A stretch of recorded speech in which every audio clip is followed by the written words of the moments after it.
Well, good morning. It's Breakfast with the Broker every Tuesday morning at 9 a.m.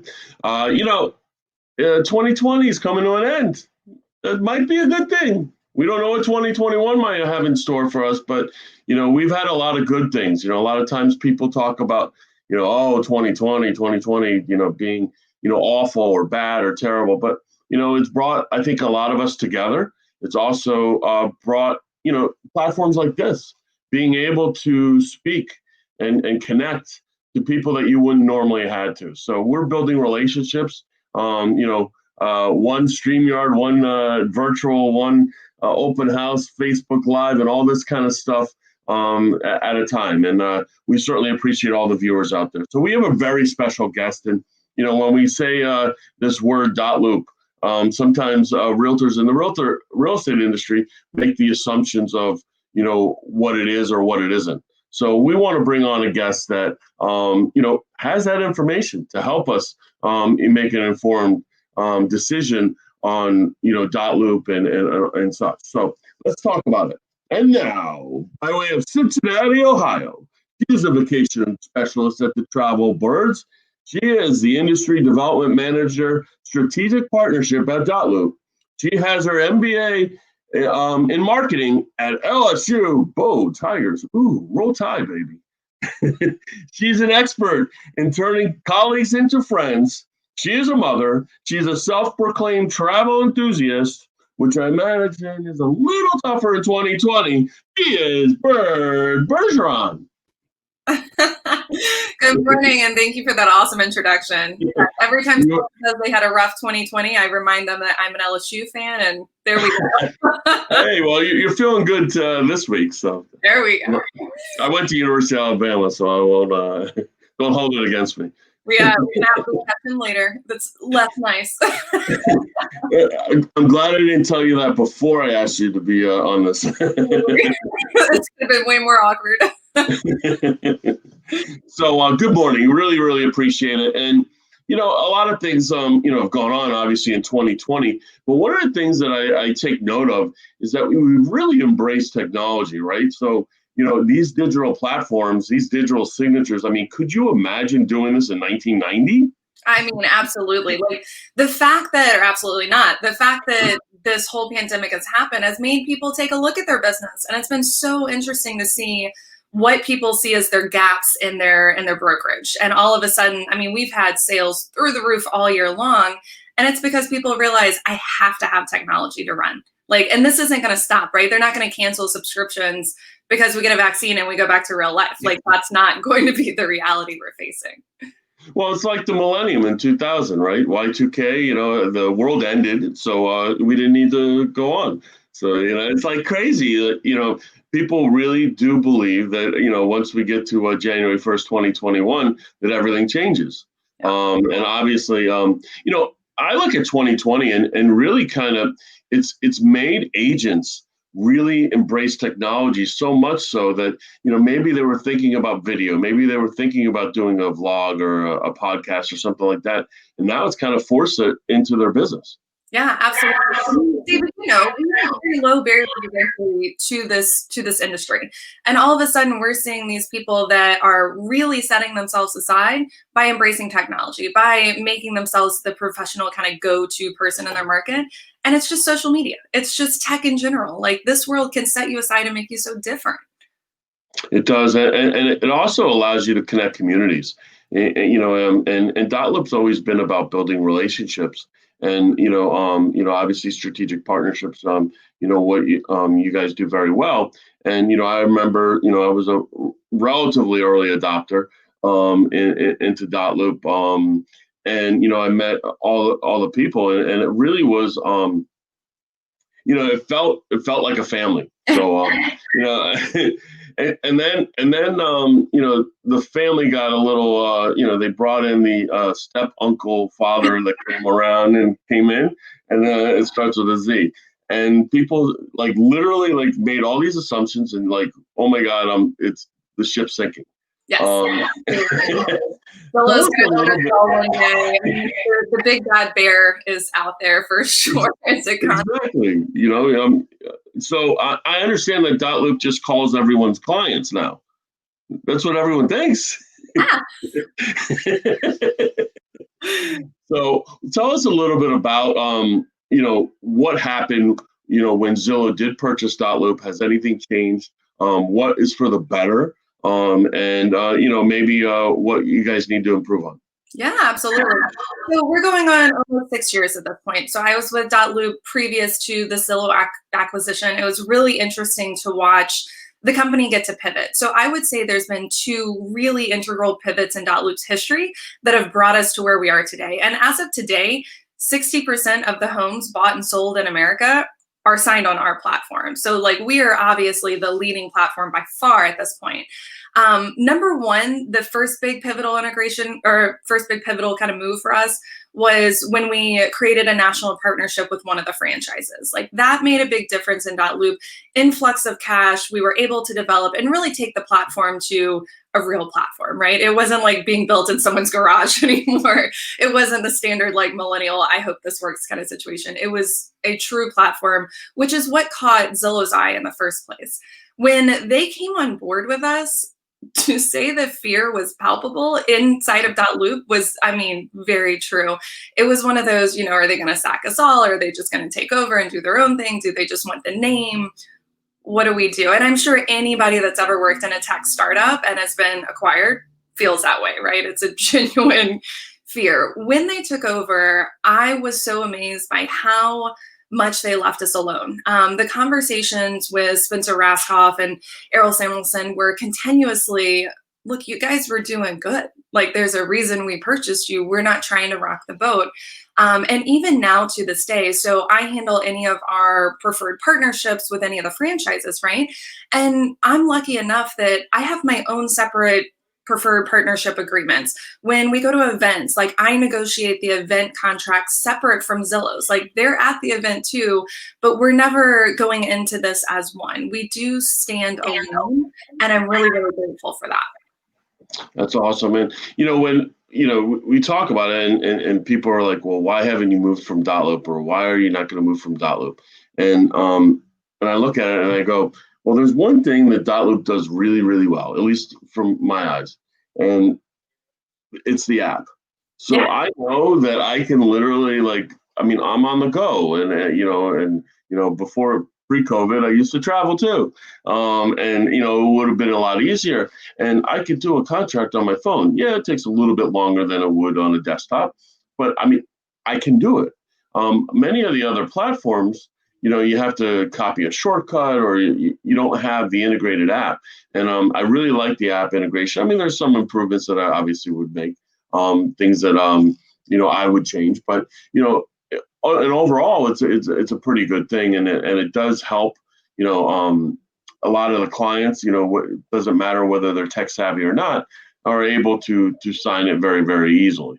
Yep, absolutely. Zillow is a mobile first platform, and that's one of the biggest changes that came to us when they did purchase us.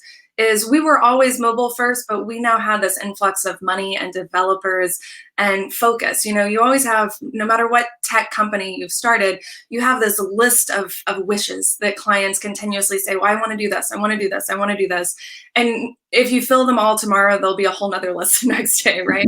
But with Zillow and that influx of capital and people that could work on our product, all of a sudden, we're running through that list quicker than ever. And the mobile app is huge, especially nowadays. I don't know where you guys live, but in Cincinnati, days on market's like 4.5 seconds. Like it is gone before it's even listed. So if you can sign a contract while you're in the house, like your chances are so much better at making it happen. And so we're in South Florida. We're in Boca Raton, Florida. There you go. And if it's a single family home, it's being sold, whenever you want it to be sold. Yes. If it's a condo, the condo market's been hit a little bit. More flat prices, maybe a little bit longer days on market. But if it's priced right and it's upgraded, it's still selling fairly quickly as well. Yep. So when the privacy policy came out, right, and I kind of equate it to this. So, I think that other companies do a better job of telling people what RE/MAX is rather than what RE/MAX tells of themselves. And I think that is kind of the same thing with dotloop.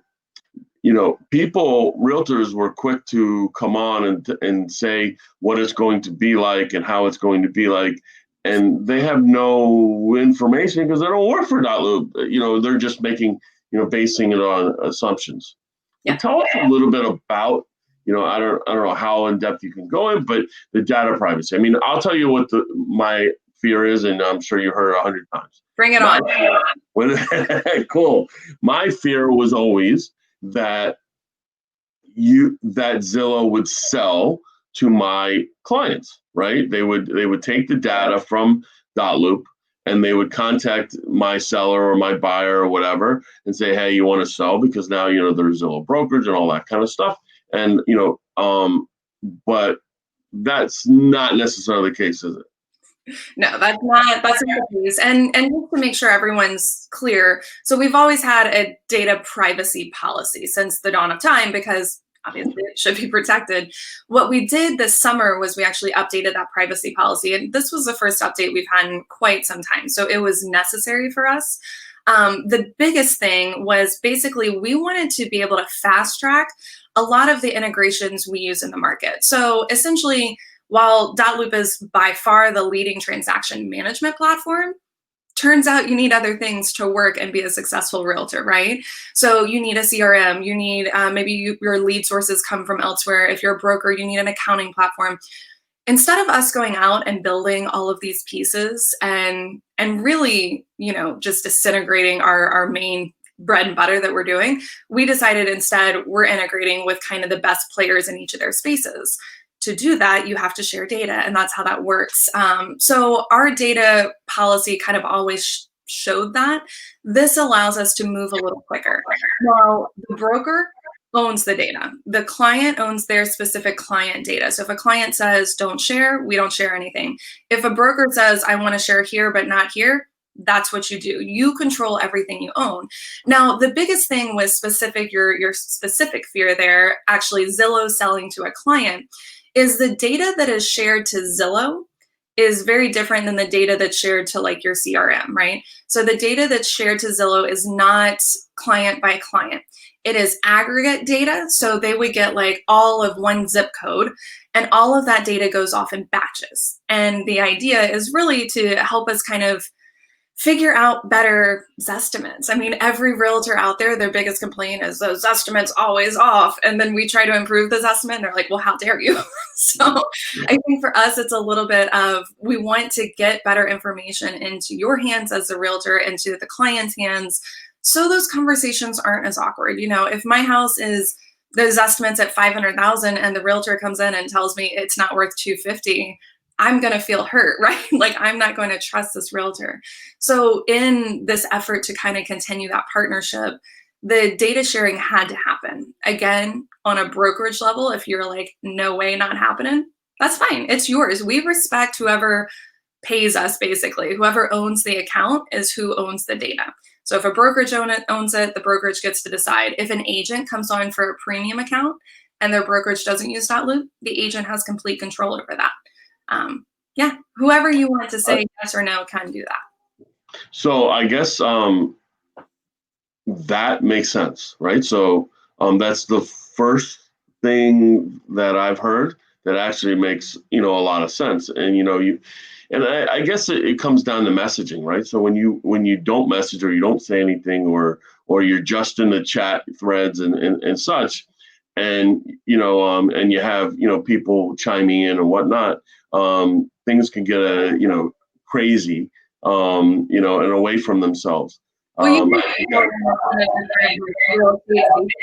real estate mastermind or these Facebook groups, someone will post something that's very fear-mongering because we're human beings and we do that, and it kind of snowballs. So we really do focus on telling our story in our channels instead of going on Inman and answering all the comments, or instead of going to these Facebook groups that we don't own and trying to argue back, right? Like, I don't think that that's a good way to tell your story either. So that's why you probably have seen us be more silent kind of in those situations. But yeah, that messaging sounds, listen, dotloop is obviously, as you said, a tech company. So you have a tech company wanting to further their tech. You have the larger company wanting to further their tech and get their data more accurate. But then if your data becomes more accurate, then realtors have nothing to complain about. So we're not going to like that. So if we don't have anything to complain about, we might as well get out of business. Just kidding. Just kidding. But no. Yeah, so Zillow's never going to have Byrd Bergeron, her phone number is 504 and her address is this, and here's her, that's not what they're getting from us. So. Right.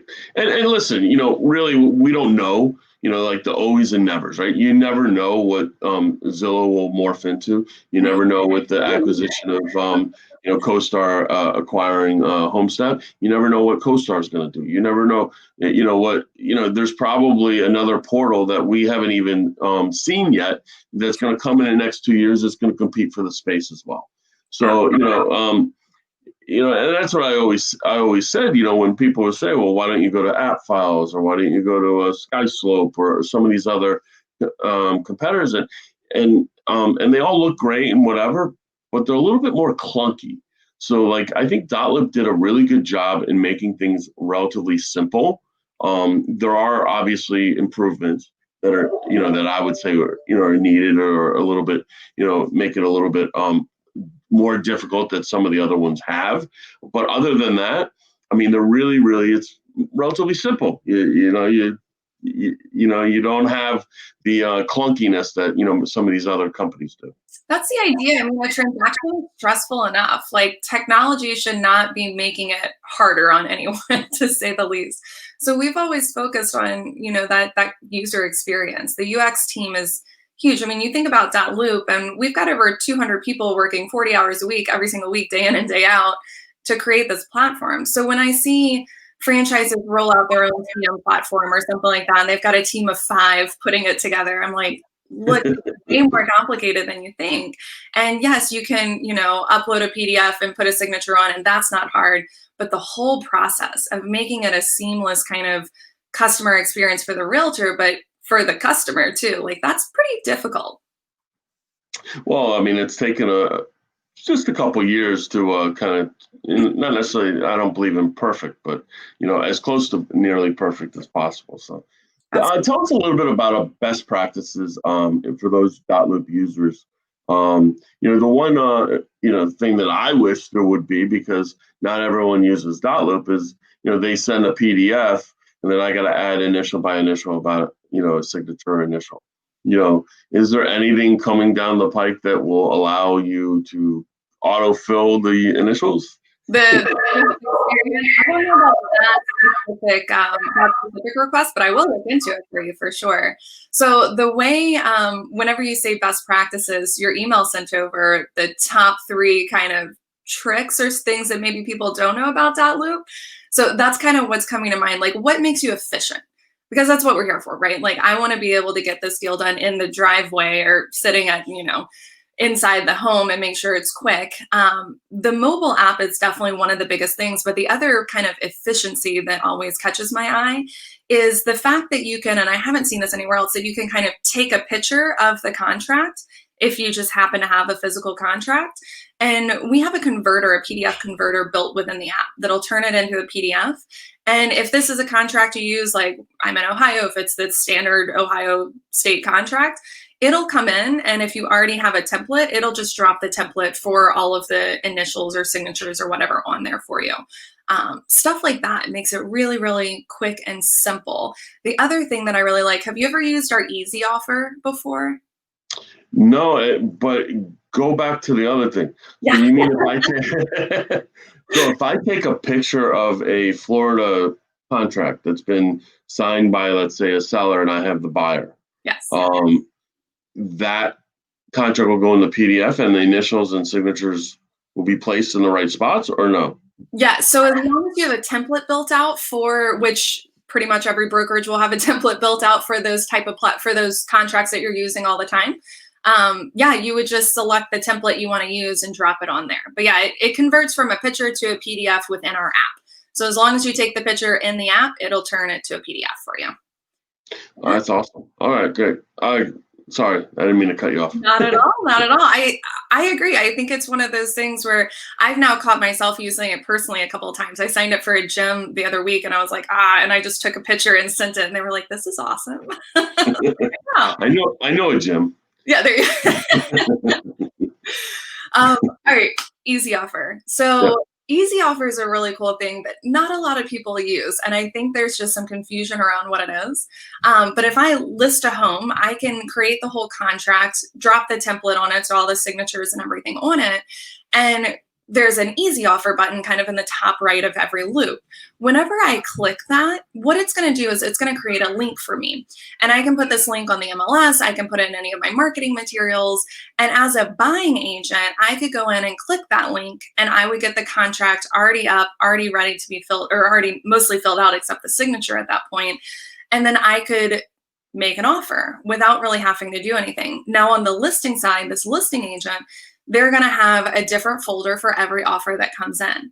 So it makes it a lot simpler. Instead of me going in and creating a unique document specifically for this contract and specifically for this realtor, instead I say, here's my easy offer link, go make an offer and let's see what you got. And then you can kind of negotiate from there and it keeps everything very organized. So I find that to be really a game changer as well. That's pretty cool. So you would, put it in maybe broker remarks as a easy offer link. And all offers must go through easy offer link or whatever. Exactly. So does the easy offer link need to be set up from when you add your loop? Yep. So when you set the loop, because each link is obviously going to be unique to that specific loop. So when you set your loop, as long as you change the transaction type to listing, then in the top right, you'll see an option that says create an easy offer link. And you can click on there. Here's the unique link. And then, of course, post it and do whatever you want with it. So I think that helps a lot. I love it, especially in, as you said, in Cincinnati, Ohio, properties last about 4 seconds. Similarly, and imagine, you get a lot of offers. It's kind of how the REO, listing agents, have done it for many years. So that's a great tool. I didn't know about that either. So good. Yeah, it's great because it's all in the same loop, right? So in my loop, I've got a folder for every single offer coming in. It just helps keep me organized. I'm a very OCD organizational type person, and this type of option really helps. I've even used it with brokerages that are doing some kind of like agent invitation only event or something. Like you can use it for anything that you need individual people to sign a document over and over. So get creative with it. Yeah, if anything, 2020 has taught us how to be a lot more creative. Yeah. In a lot of our content. And, hopefully we've understood that in 2020, there are certain tools that we need. And one of these tools is obviously a digital signature platform. And if you don't have it, certainly try dotloop, and we certainly appreciate it. So I always end the interview with the last two questions. All right. So, all right, you ready? So, so what is your favorite streaming series, whether it's Netflix, Hulu, whatever that streaming season is or series, and what are you currently watching? And now I'm gonna forget what it is. I think it's called Catch Fire or something. It's a Netflix series that's specifically about the dawn of the open computer source system. So there's like a company trying to create the open source. I'm pretty sure it's like based on not the company they're talking about in the movie or in the show. Streaming. You just showed your geekiness out. Oh, well, I'm about to top it here because you asked what my favorite streaming was, and I'm going to pivot to a podcast. And I hope that this isn't so ridiculous. I'm going to pivot to a podcast because it's what I listen to 3 times a week when I work out. I love it. Tom Ferry's podcast is great. I'm not a realtor, but listening to him, I swear I'm like on the Stairmaster, ready to take over the planet every time I hear him, like every single time. So That's if you're awesome. listening to Tom Ferry, start listening to him. He's great. That's very cool. Byrd, I can't thank you enough for coming on here, and hopefully, the viewers out there got some clarifications and started to understand what the dotloop data privacy is, and what the effect on Zillow purchasing or acquiring dotloop is. And basically, although listen, in any of these acquisitions, things change, but it sounds like things have changed for the better. And we hope for continued success for you and dotloop. And thank you very much for coming on. We really appreciate it. Absolutely. If anybody out there has any specific questions, you're more than welcome to email me. My direct email is Byrd, BYRD, @dotloop.com. Awesome. Thanks, Byrd. Have a wonderful week, and we'll speak to you soon. Breakfast with the Broker every Tuesday morning at 9 a.m. We have another exciting guest next week. And for those celebrating, happy Hanukkah to you. And we will speak to you next week. Talk to you soon.